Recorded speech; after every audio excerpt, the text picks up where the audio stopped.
বাংলাদেশের রাজনীতিতে তিনি এক জীবন্ত কিংবদন্তি, একজন হার না মানা নারী যিনি তার নীতির কাছে কখনো আপোস করেনি।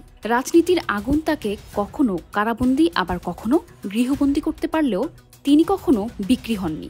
সবসময় জাতীয়তাবাদের জজবা তার মাঝে সমানভাবে দৃশ্যমান।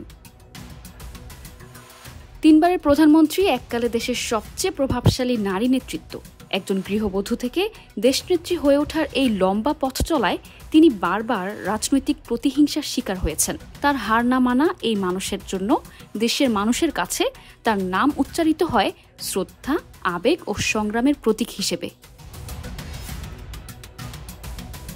দর্শক, বলছিলাম বিএনপি চেয়ারপারসন বেগম খালেদা জিয়ার কথা।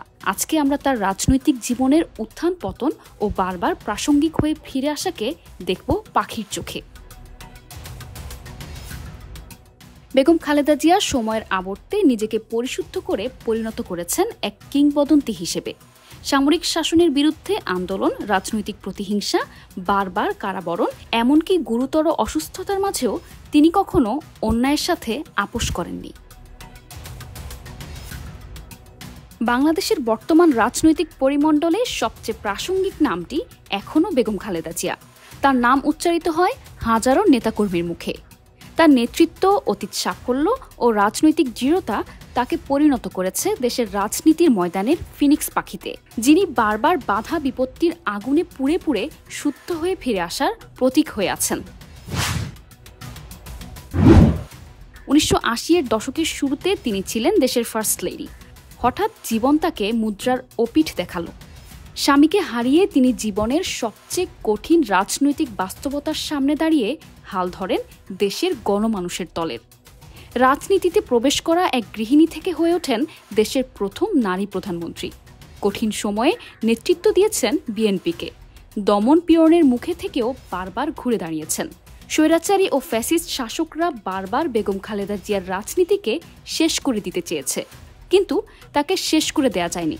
এরশাদের শাসনামল, সেনা সমর্থিত জেনারেল মঈন মাসুদ চক্রের 111-এর জরুরি সরকারের কারাগারে বন্দী এবং ফ্যাসিস্ট শেখ হাসিনার 15 বছরের নির্যাতন, নিপীড়ন ও কারাগারে নিষ্ঠুর বন্দীজীবন মোকাবেলা করে আবার তিনি দেশের মানুষের কাছে ফিরে এসেছেন। 24-এর ছাত্র গণঅভ্যুত্থানে শেখ হাসিনা ভারতে পালিয়ে যাওয়ার পর বেগম খালেদা জিয়াকে সর্বসম্মতভাবে রাষ্ট্রের পক্ষ থেকে মুক্তি দেওয়ার সিদ্ধান্ত ঘোষিত হয়। শেখ হাসিনা তার প্রতিহিংসা চরিতার্থ করার জন্য বেগম খালেদা জিয়ার বিরুদ্ধে 37টি মামলা দিয়েছিলেন। আদালত থেকে সবগুলো মামলায় তিনি খালাস পেয়েছেন।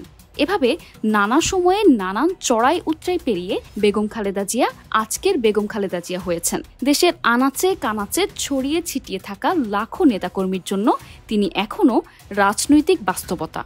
তারা এখনও মনে করেন ম্যাডাম খালেদা জিয়া তাদের প্রেরণার উৎস। উনি শুধু একজন নেত্রী নন, জনগণের জন্য তিনি এক ঐক্যের প্রতীক।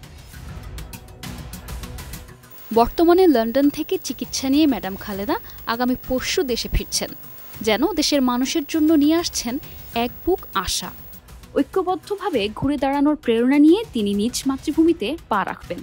এই কিংবদন্তি নেত্রী বর্তমানে নানা শারীরিক জটিলতা ও বয়সের ভারে নুব্জ হলেও তার দেশপ্রেম ও মনোবল যেন আমাদেরকে মনে করিয়ে দেয় বেগম খালেদা জিয়া এক কিংবদন্তির নাম, যিনি বারবার রাজনীতির আগুনে পুড়ে পুড়ে আবার দ্বিগুণ শক্তি ও সাহস নিয়ে ফিরে এসেছেন গ্রিক পুরাণের সেই ফিনিক্স পাখির মতো।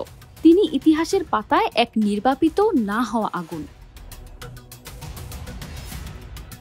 রাজনীতির এই ফিনিক্স পাখি আবার সক্রিয়ভাবে মাঠের রাজনীতিতে ফিরে আসবেন কিনা সেটাই এখন লাখো জনতার মনের উৎসুক জিজ্ঞাসা।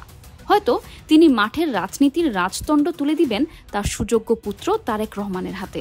তবে তিনি যতদিন জীবিত আছেন ততদিন বিএনপি তথা বাংলাদেশের রাজনীতিতে ঐক্যের প্রতীক হিসেবেই থাকবেন।